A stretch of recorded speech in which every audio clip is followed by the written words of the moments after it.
Very good morning, students. Once again, welcome to our class of mathematics. Today we will discuss the part 2 of the statistics, class 9 mathematics. Right? So we were discussing the chapter number 14 statistics, and in the first part we have seen the introduction and how to make the frequency distribution table, and you were able to solve the exercise 14.1.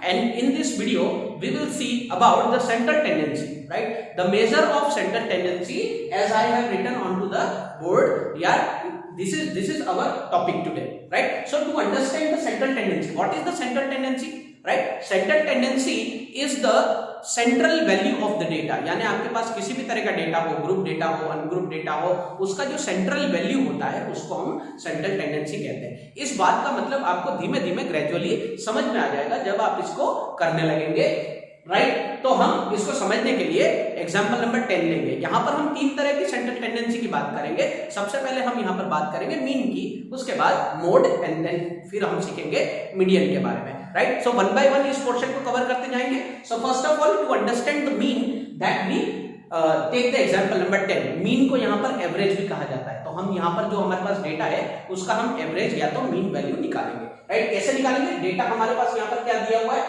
5 people were asked about the time in a week they spent in doing the social work in their community. They said 10 hours, 7 hours, 13 hours, 20 hours and 15 hours respectively. Find the mean time in a week devoted by them for the social work. यानी इस बात का simple meaning है, यहाँ पर 5 लोग हैं, there are the 5 person, और उनसे पूछा गया कि आपने अपनी कम्युनिटी में काम करने के लिए या सोशल वर्क करने के लिए एक हफ्ते में, एक वीक में कितना समय दिया है, राइट? तो पहले व्यक्ति ने कहा मैंने 10 आवर्स किए हैं, सेकंड ने कहा 7 आवर्स, तीसरे ने कहा 13 आवर्स, और चौथे ने 20 आवर्स, और पांचवें व्यक्ति ने 15 आवर्स कहा गया। तो यहाँ पर आपको सिर्फ डेटा 5% के बारे में दिया है। So this is very small data and this is known as the ungroup data. और अनग्रुप डेटा का हमको यहाँ पर पूछा गया कि मीन आवर्स निकालिए, यानी पांचों ने मिलके अपनी कम्युनिटी में सोशल वर्क करने के लिए एक वीक में कितना मीन टाइम यहाँ पर डिवोट किया है,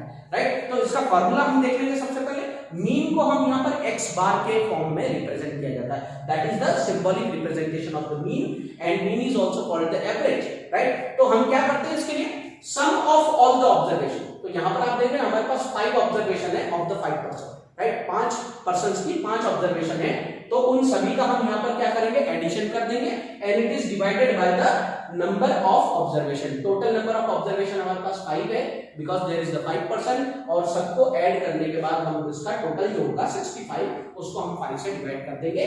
so the answer will be 13 hours, यानी कि 13 आवर्स वो मीन एवरेज टाइम है जो कि उन्होंने अपने सोसाइटी में, अपनी कम्युनिटी में सोशल वर्क करने के लिए 1 वीक में डिवोट किया है, राइट? तो इस तरीके से हम यहाँ पर मीन निकाल लेते हैं। मीन का जो फॉर्मूला है हम इस तरीके से भी लिख सकते हैं, जैसे कि मैंने यहाँ पर लिखा x bar, that is the mean, so it is the sum of all the observation. सो x plus 1, x1 plus x2 plus x3 plus x4, right, plus x5 upon यहाँ पर टोटल नंबर ऑफ ऑब्जर्वेशन जो है that is n, यानी कि 5।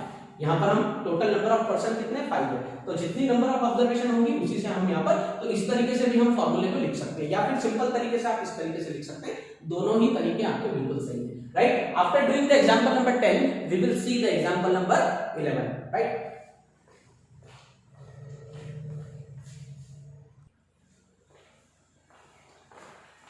After completing the example number 10, student, we will see the example number 11. What is the example number 11? Find the mean of the marks obtained by the 30 student of the class 9 of a school given in the example number 2.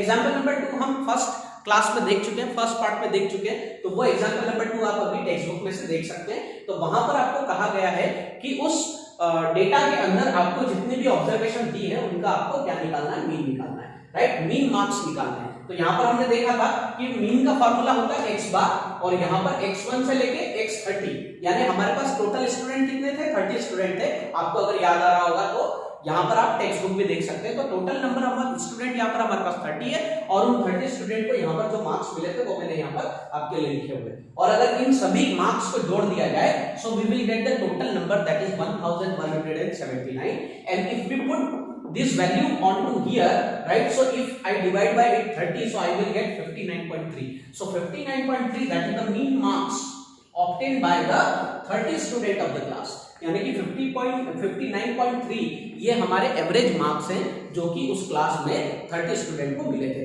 तो एक तो तरीका हमारा ये वाला हो गया जिससे हमने यहाँ पर एग्जांपल नंबर 11 का मीन या एवरेज निकाल लिया। अब हम यहाँ पर दूसरे मेथड की तरफ जाएंगे, आप इसको नोट कर लीजिए। दूसरी मेथड भी मैं आपको यहाँ पर सिखाऊंगा, क्योंकि ये जो डेटा दिया हुआ है this is the big data and this is the ungroup data. तो अनग्रुप डेटा के लिए यहाँ पर हम एक और मेथड सीखने वाले हैं इसके बाद। अभी आप इसको नोट कीजिए, we will see the next method.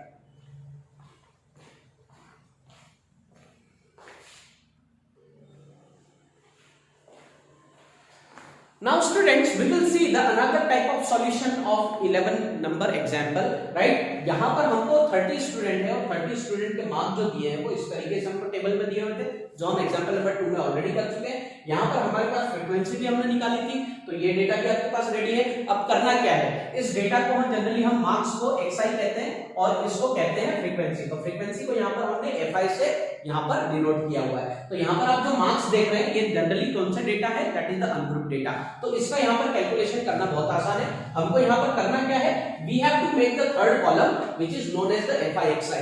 FIXI का मतलब ये होता है कि फ्रीक्वेंसी और अगर मार्क्स का हम मल्टीप्लिकेशन कर दे, so we will get the product of FIXI। So this is the product of FIXI which is already written on the board. तो यहाँ पर हमको करना है कुछ नहीं, 10 into 1 that is 10, 20 into 1 that is 20, 36 into 3 that is 108, 40 into 4 that is 160, and 50 into 3 that is 150, 56 into 2 that is 112, and 60 into 2, right, 60 into 2 that is 112, 70 into 4 that is 240, and that is 72 into 4 that is 280, and 80 into 1 अगर हम करेंगे तो हमको कितना मिलेगा, 80 मिलेगा, and 70 into 1 भी कितना मिलेगा, 72 मिलेगा। 92 into 3 अगर हम करेंगे तो हमको मिलेगा 276, और 88 into 2 करेंगे तो मिलेगा 176, and 95 बनता 95। इन सभी FIXI की वैल्यू का यहाँ पर हम क्या कर देंगे, समेशन कर देंगे, यानी इनका एडिशन कर देंगे। सो एडिशन करेंगे तो हमको क्या मिलने वाला है, 1179। आई रिक्वेस्ट यू, जब ये बोर्ड पे मैं यहाँ पर लिख रहा हूँ तब आप भी इसको लिखिए अपनी कॉपी में और इसका मल्टीप्लिकेशन करके देखिए क्या ये आंसर सही है ना, आप भी अपनी तरफ से चेक कर सकते हैं। अब ये वैल्यू आने के बाद यहाँ पर हमने देखा कि समेशन ऑफ FI, यानी कि इन सभी फ्रीक्वेंसीज को अगर हम जोड़ दें तो यहाँ पर समेशन ऑफ FI जो है वो हमको 30 स्टूडेंट मिलता है, that we already know which is given in the example number 2 question, right. तो यहाँ पर मैंने फार्मूला लिख दिया मीन का, राइट। ये एक और तरीका है यहाँ पर जो आप देख रहे हैं मीन का फार्मूला लिखने का, ये एक और तरीका है। यहाँ पर x बार का मतलब होता है मीन यानी एवरेज, और यहाँ पर ऊपर हमने जो वैल्यू लिखी है that is the summation of FIXI। ये जो साइन आपको दिखता है इसको हम सिग्मा भी बोलते हैं। तो सिग्मा का मतलब होता है the sum of all the observation, यानी कि इसको हम समेशन भी कहते हैं, that is also known as the summation.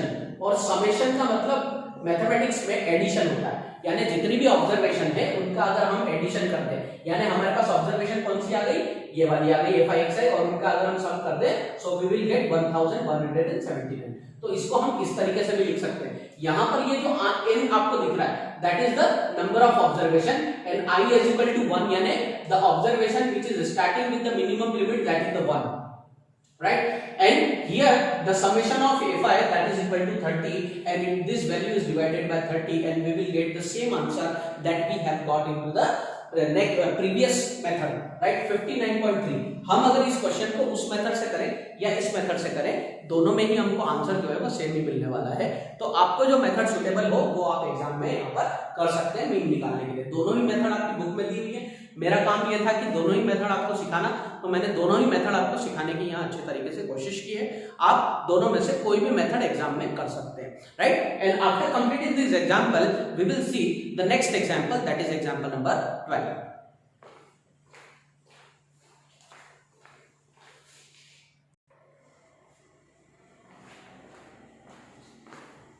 Now students, after completing the example number 11, we will see the example number 12, and in this example we will learn how to calculate the median. Median is also the central tendency of the given data, right? अब median क्या होता है? Median वो value होती है जो data को दो पार्ट में डिवाइड कर देती है, that is the median. Median का मतलब होता है वो सेंट्रल वैल्यू जो दिए हुए डेटा को दो पार्ट में डिवाइड कर देती है या उसको बांट देती है। तो यहाँ पर आप देख रहे हैं इस क्वेश्चन में मीडियन हमको निकालने के लिए कहा गया है। तो ये डेटा किस तरह का दिया हुआ है, that is the ungroup data and this is about the height of the 9 student of class in the 9th class, right? तो आप देखिए पहला जो स्टूडेंट है उसकी height 155 centimetre and the second one is 160 centimetre, third one is 145 centimetre, 149 centimetre, 150 centimetre, 147 centimetre, 152, 144 and 148 centimeter. These are the height of the 9 student of the class is given and we have to find the median height of the students in the class, right? तो क्या करेंगे अब हम इसको, सबसे पहली जो step इसके अंदर ये होती है, ये जितनी भी ऑब्जर्वेशन है इसको हम असेंडिंग ऑर्डर में जमा दें। असेंडिंग ऑर्डर में मतलब ये होता है कि जो छोटी वैल्यू है, राइट, उसको हम आगे रखें और जो बड़ी वैल्यू है उसको बाद में रखें। तो यहाँ पर आप देख रहे हैं इसमें सबसे छोटी वैल्यू जो है the smallest height of the student is 144 centimeter, so it comes first and after that 145, 147, 148, 149, 150, 152, 155 और 160। इस तरीके से हम इसको ascending order में arrange कर देंगे and you can see that 160 centimeter is the maximum height of the student in the class and 144 that is the minimum height of the student in the class, right? Now if we count the number of student which is 9 in the class and we have the 9 observation and 9 is the odd number, right? तो 9 हमारा जो है वो odd number है। तो odd number के लिए यहाँ पर हम क्या फार्मूला यूज करते हैं मीडियन निकालने के लिए?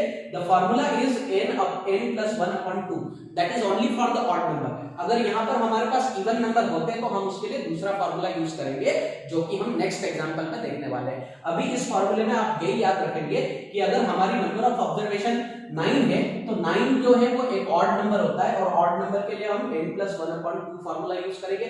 n क्या है?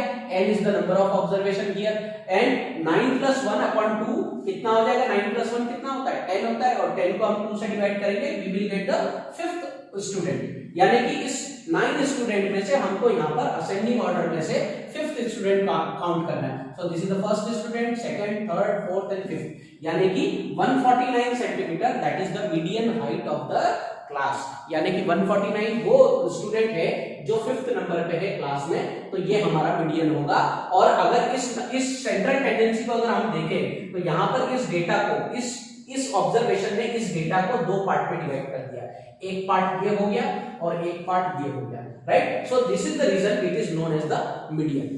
Just please note it down. इसके अगले वीडियो में हम जो देखेंगे एग्जांपल नंबर 13, 14 और 15 करने वाले हैं and after that you will be able to solve the exercise of your class. जैसे कि आप अपने चैप्टर में देख सकते हैं, आपकी जो नेक्स्ट एक्सरसाइज है, आपकी नेक्स्ट एक्सरसाइज है 14.4 और 14.4 में आपको सेंट्रल टेंडेंसी से रिगार्डिंग क्वेश्चन ही आपको उसमें दिए हुए हैं। तो आई होप कि आपको मीन और मीडियन जो है वो समझ में आया होगा। मीडियन का थोड़ा सा एक और पार्ट जो है वो नेक्स्ट वीडियो में हम कवर करने वाले हैं, राइट फ्रेंड्स? तो आज के लिए इतना ही रखते हैं, right? Thank you very much for watching this video. Have a nice day.